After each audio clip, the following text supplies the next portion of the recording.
Selanjutnya kami persilahkan dari fraksi Partai Keadilan Sejahtera. Siapa yang akan menyampaikan?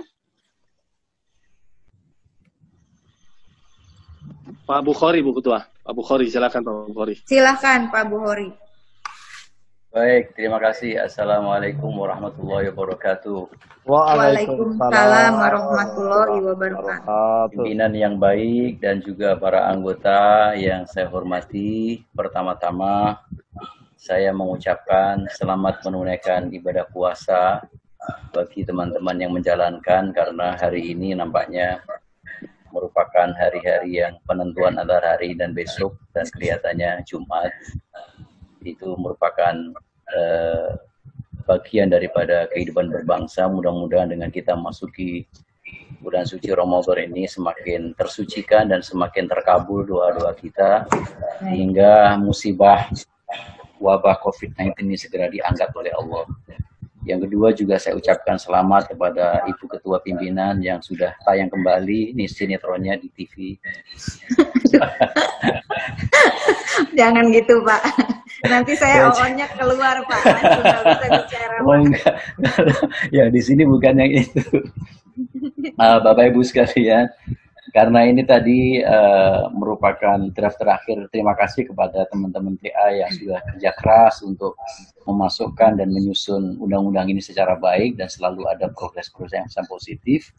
Maka kami sangat mengapresiasi, dan tadi pagi sambil saya olahraga jalan kemudian bisa membaca dan baru saja bisa bergabung. Bapak Ibu sekalian, fraksi PKS pada dasarnya tentu tidak keberatan dan sangat berapresiasi kepada lahirnya undang-undang ini, tentu sepanjang untuk kemaslahatan bangsa dan negara. Nah, karena itu kami berharap bahwa undang-undang ini nanti lahir untuk memberikan sebuah satu guidance yang lebih paten, guidance yang lebih jelas, tidak kemudian akhirnya sebagaimana disampaikan para pembesar-pembesar kita dan petinggi-petinggi kita berkali-kali, kenapa negara kita menjadi sangat liberal, ada mengatakan super liberal dan seterusnya. Saya kira kita punya ramuan tersendiri yang selama ini belum dipakai secara baik. Nah, yang ketiga, kami juga sangat sependapat dengan Pak senior kami, guru kami Bapak Profesor Dr. Ali Tahir itu, yang bahwa ini memang masih perlu mendapatkan masukan-masukan, dan PKS juga tentu tidak bagian daripada itu yang ingin kemudian menyempurnakan terhadap undang-undang ini. Nah, secara teknis maka kami punya 5 masukan. Yang pertama di pasal 14 ayat 2. Mohon ditayangkan itu Pak.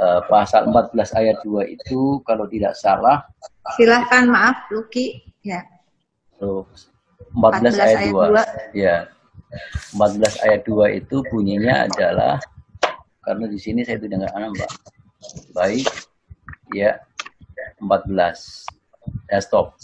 Perekonomian nasional sebagaimana dimaksud pada ayat 1 diselenggarakan berdasar prinsip kebersamaan, efisiensi berkeadilan, berkelanjutan, berwawasan lingkungan, kemandirian, serta dengan menjaga keseimbangan kemajuan dan kesatuan ekonomi. Ada satu prinsip yang sebenarnya sangat mendasar di dalam pembuka Undang-Undang Dasar yang belum disebut di sini.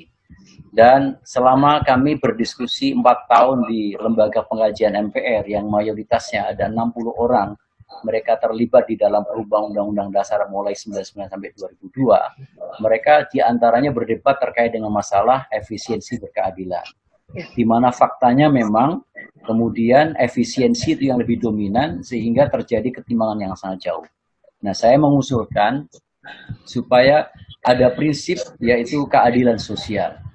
Di sini kan efisiensi berkeadilan, tapi keadilan sosial tidak dimasukkan. Padahal sesungguhnya kalau kita lihat di dalam esensi alinea keempat pembuka Undang-Undang Dasar itu, setelah pembentukan satu negara Indonesia pemerintahan yang kemudian berdasar kepada Tuhanan, maka setelah itu kemudian sila yang kelima dan suatu keadilan sosial. Saya kira ini keadilan sosial perlu menjadi prinsip ekonomi nasional kita supaya inline dengan ekonomi Pancasila. Satu. Pasal yang kedua, pasal 20 ayat 2.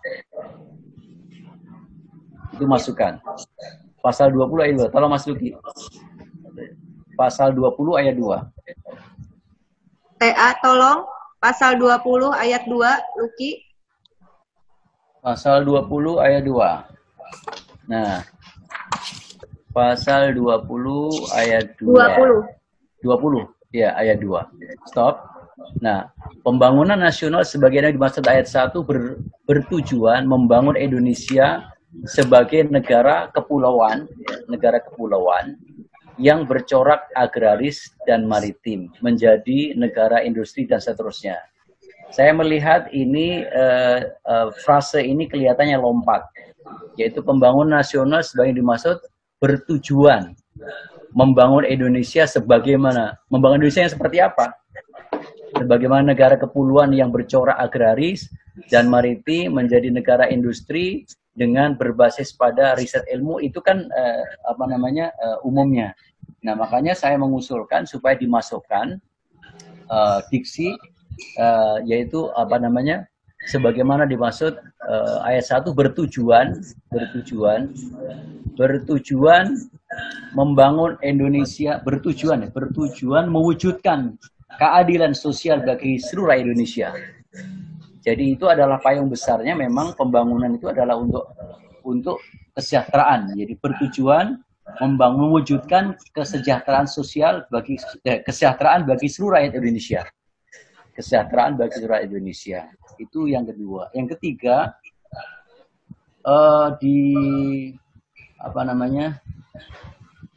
ada beberapa pasal tadi saya tidak menemukan. Catatan berikutnya adalah di penjelasan umum. Coba. Nah, penjelasan umum alinea ke-1, saya tadi sangat setuju apa yang disampaikan Pak Ali Tahir, itu cukup bisa mewakili terhadap di alinea pertama ini. Karena secara fakta bahwa Undang-Undang Dasar itu filosofi Grondslagnya itu adalah pembukaan. Nah, karena itu semestinya Pancasila yang kita state di sini adalah Pancasila sebagaimana tertuang di dalam pembukaan Undang-Undang Dasar 1945. Jadi saya kira itu yang menjadi esensi di dalam penjelasan umum di alinea pertama. Nah, kemudian yang keempat adalah masukan kami. Ini memang beberapa pasal, tetapi nanti akan kami lengkapi pasalnya beberapa. Tetapi intinya poinnya adalah kami mengharap agar undang-undang ini tidak mengatur terhadap pembangunan keluarga. Karena ada rancangan undang-undang yang sedang dalam proses pembahasan juga di balik, yaitu rancangan undang-undang tentang ketahanan keluarga. Jadi supaya nanti tidak terjadi tumpang tindih. Dan yang terakhir, saya kira juga menjadi esensi yang paling mendasar, kalau di dalam undang-undang ini adalah, kalau ciri Pancasila itu tetap saja adalah ada ketuhanan, dan di situ adalah konteks agama, maka sebenarnya kalau di dalam kaidah hukum Islam itu ada namanya, kalau kita mau mendefinisikan sesuatu, sebaiknya itu menyangkut dua hal. Pertama, jame', yang kedua mane. Artinya adalah jame' itu menyeluruh, mane itu adalah protect. Jadi ini kalau dalam ketentuan ini semuanya, menyeluruhnya sudah oke, tapi protect-nya belum ada. Nah, protect-nya itu sebenarnya ada di TAP MPRS nomor 25 tahun 66. Itu protect. Nah, oleh karena itu, saya kira ada baiknya juga bahwa TAP MPRS nomor 25 tahun 66 itu tetap dimasukkan sebagai mengingat bahwa kemudian kalau kita kritisi dalam Undang-Undang 12 tahun 2011, maka kemudian mengingat itu adalah terkait dengan pasal Undang-Undang Dasar yang menjadi bahasan secara langsung, maka kemudian sebenarnya Pancasila atau Undang-Undang Ideologi Pancasila ini membahas seluruh hakikatnya seluruh undang-undang pasal dari 1 sampai pasal 37, sehingga seluruh TAP-TAP yang sifatnya organik itu tetap dimasukkan. Apalagi ada TAP MPR nomor 1 tahun 2003, khususnya itu kemudian ayat 2, kemudian termasuk pasal-pasal atau termasuk TAP-TAP yang kemudian tidak akan bisa berubah karena lembaga MPR ini juga sudah tidak ada, sehingga memasukkan ke sana itu sebenarnya tidak ada mudarat sama sekali secara teknis dan secara substantif, saya kira. semua. Saya kira itu Bu Ketua yang baik, yang saya hormati pandangan kami dari fraksi PKS. Jadi kami berharap memang pada dasarnya fraksi PKS tidak keberatan, tetapi untuk kemudian disempurnakan terlebih dahulu, sehingga nanti setelah sempurna kita akan masukkan ke paripurna. Terima kasih. Kurang lebih maaf. Assalamualaikum warahmatullahi wabarakatuh.